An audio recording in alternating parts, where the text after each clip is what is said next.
Thanks for watching The 9. Want to get you some latest news now. It is being reported that RNC chairwoman Ronna McDaniel has tested positive for the coronavirus. She did that on Wednesday. She has mild symptoms. McDaniel was with President Trump last Friday and has been here in Michigan since then. We've also learned the president's daughter, Ivanka Trump, and son-in-law Jared Kushner have tested negative for the coronavirus. Joining us now to discuss the President and First Lady's diagnosis, Oakland University professor Dr. Dave Duilio. Dr. Duilio, we obviously send our well wishes to the President and First Lady, but the fact of the matter is there is a presidential election 32 days from today, and one of the major questions about this whole situation is what impact this will have on that election. What's your initial thought here as you wake up with the news that the President and First Lady have tested positive? Sure, Ryan. You know, I think the first reaction is we have a lot more questions than we do answers. I think the word for me right now is uncertainty. There are just a lot of unknowns right now as we move forward. Dr. Duilio, this is Lee Thomas. Now, we live in a virtual world. We all don't attend functions. We do them via Zoom. Many of them are happening. You're probably teaching classes that way. Let's talk about the possibility of campaigning virtually. And do you think that that will have an impact? Is that a possibility? And also, we're talking about not just the president, because this could change what Vice President Biden does as he bids for the presidential office as well. Sure. I think that the campaign thus far, from the views of the two major party candidates, have been very, very different. Their styles have been very, very different. As you know, President Trump has routinely been on the campaign trail, holding rallies, including some here in Michigan. And Vice President Biden has done a lot of it virtually, from his home or from other locations where it's just him talking to a camera or with a very small group of people. And maybe that's the only certainty that we have right now, is that President Trump is going to have to change his style for at least the next 14 days. He's going to do the quarantine and likely not leave the White House. I think that he's going to have to shift his rally strategy. I don't know how many, but he likely had a handful on the docket for the next several days. And the question is, moving forward, does he have those and do them virtually, or do they just get shut down altogether?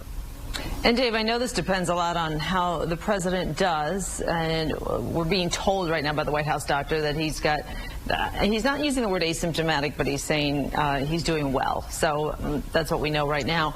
But how do voters react to this? Is it does this elicit some sort of sympathy vote? If the president skates through COVID-19 with very few issues, is this a win for the president, where he says, look, I told you so? Or is this an I told you so moment for the Biden camp?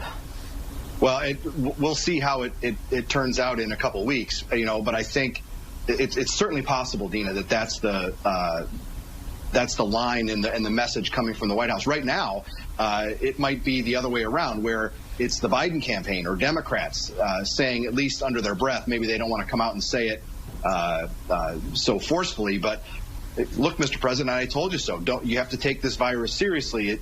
Nobody's immune from it. So I think that might be the initial reaction from the Democrats. But should the president skate through it, like you say, he may come out in a stronger position and say, look, I went through it, I'm fine, and I'm ready to go. And Dave, we speculated that, you know what, after the debate on Tuesday night, it was such a debacle. Maybe that would be the last debate we see. We're supposed to get one on October 15th here, a town hall style debate.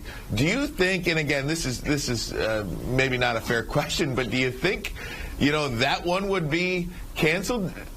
Well, that's a great question. I think, we even heard coming out of the debacle, as you put it, on Tuesday, that the Commission on Presidential Debates may change the format, may change how that is done. I think those conversations are likely to continue in the next days and maybe weeks. So we'll have to see if the president can do that town hall, and if it does happen, whether or not the format has shifted. Dr. DiIulio, Lee Thomas again. My question is about process. This is what you study for a living. Talk about the importance of the last 40, 30 days of a campaign. A lot of people say Hillary Clinton lost hers in the last couple of months of her campaign. How important are these last 30 days? And if he doesn't have 2 weeks of them, does that really impact, and I'm talking about the president, does that really impact the outcome? Well, I think it's the last month of the campaign really is a sprint to the finish, and it's where the last chance that the candidates have to make their appeal to voters, to generate some enthusiasm with their supporters.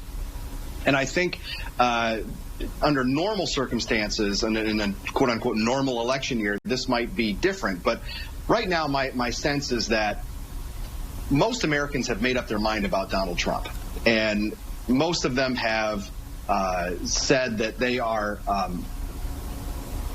either for or against him, right? And they know which way they're going to go on Election Day, and maybe they've even cast their ballots already.